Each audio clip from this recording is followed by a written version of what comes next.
ہوتا ہے نا اس میں. ایک صاحب کہنے لگے یار ورزش کرنے کا کیا فائدہ, مرنا تو اپنے ٹائم پر ہے. تو میں نے کہا جیسے موت لکھی ہوئی ہے نا کب مرنا ہے, ایسے یہ بھی لکھا ہوا ہوتا ہے کہ یہ بندہ ایکسرسائز کرے گا, صحت کا خیال کرے گا, لہٰذا دیر سے مرے گا. یہ بھی لکھا ہوا ہوتا ہے. اور یہ بندہ کسی چیز کا خیال نہیں کرے گا, لہذا یہ اس کو جلدی اٹھا لیا جائے گا. تو یہ سب چیزیں لکھی ہوئی ہیں, تو ہمیں نہیں پتا کیا لکھا ہوا ہے, لہذا ہم نے کرنا وہی ہے جو جس کا شریعت نے حکم دیا اور جو ہماری عقل کہتی ہے. تو صبح جاگنگ ضرور کیا کریں فجر سے پہلے. 2-4 دن ایسا ہوگا کہ کتے چونکہ آپ سے مانوس نہیں ہوں گے, وہ کہیں گے کوئی ہے, تو وہ جاگنگ میں آپ کی مدد کریں گے. ایک لڑکے نے مجھے بتایا کہ یار میں اتنا بھاگا کیونکہ وہ کتا پیچھے لگ گیا تھا. تو میں نے کہا اور اچھی بات ہے, یہ تو آپ کو انرجی ملی. لیکن تجربہ یہ ہے کہ 2-4 دن کے بعد کتے بھی سمجھ جاتے ہیں یار کوئی اتنا بڑا مسئلہ نہیں ہے.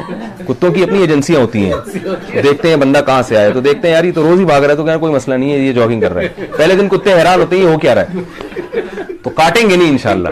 ٹھیک ہے.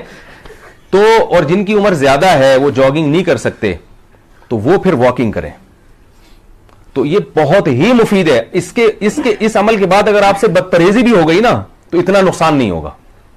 سمجھ رہے کہ نہیں سمجھ رہے؟ اور اگر فجر سے پہلے نہیں ہو سکتی تو پھر فجر کے بعد کر لیں, اور اگر یہ بھی نہیں ہو سکتا تو عصر کے بعد کر لیں, مغرب کے بعد کر لیں. نہ کرنے سے بہرحال بہتر ہے کہ کر لیا جائے. تو یہ خوراکوں سے اتنا معاملہ کنٹرول نہیں ہوتا. ہمارے ایک ابھی استاد ہیں جامعۃ الرشید کے, بنگلہ دیش کے ہیں, وہ مچھلی ہی کھاتے ہیں. آپ کو پتا ہے مچھلی کھانے والوں کو ہارٹ اٹیک نہیں ہوتا, لیکن ان کو ہارٹ اٹیک ہو گیا. بڑا خطرناک اٹیک ہوا ان کو, حالانکہ وہ تو فش کے علاوہ کوئی چیز کھاتے نہیں ہیں. کیوں اٹیک ہوا؟ اس لیے کہ ایکسرسائز نہیں ہے. سمجھ رہے بات کو؟ باقی ایکسرسائز کے بعد بھی کسی کو اٹیک ہو رہا ہے تو بھائی اللہ سے تو کوئی نہیں لڑ سکتا نا, ہم تو اسباب کے مکلف ہیں. وہ ہمارے ایک دوست تھے بہاری, وہ بہاریوں کے بارے میں کہا جاتا ہے نا, کوئی بہاری بھی بیان سن رہے ہوں گے ناراض نہ ہو, کہ جو نہ کٹے آری سے وہ کٹے بہاری سے. تو باتیں بہت کرتے تھے بڑی زبردست. تو وہ کہنے لگے کہ بھائی جب انسان کی تقدیر یعنی جب انسان پر کوئی آفت آتی ہے نا تو اونٹ پہ بیٹھے ہوئے آدمی کو بھی کتا کاٹ لیتا ہے.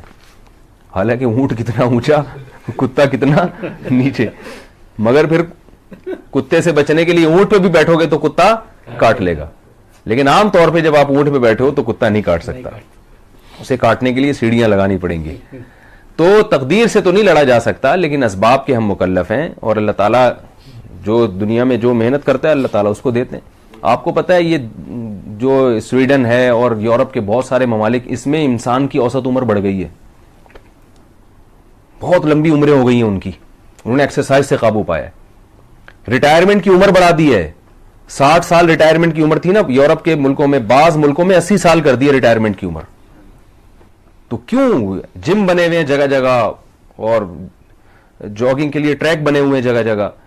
تو ہمارے یہاں ہے ہی نہیں. کھا رہے ہیں 12 بجے پھر سو گئے, صبح پولیس نے آ کے اٹھایا, اٹھ ہی نہیں رہے نا, اتنا کھا لیا تھا رات کو, ٹھیک ہے نا, اٹھا ہی نہیں جا رہا. صبح پولیس نے آ کے اٹھایا, اور پولیس بھی صبح صبح جب آپ بلائیں گے نا اٹھانے کے لیے کہ یہ میرے شوہر اٹھ نہیں رہے, اتنا کھا لیا تھا, تو پولیس بھی 1 گھنٹے بعد آئے گی, کیونکہ اس کو اٹھانے کے لیے بھی کوئی بڑا آفیسر جائے گا پولیس والوں کو, وہ ان کو جا کے اٹھائیں گے.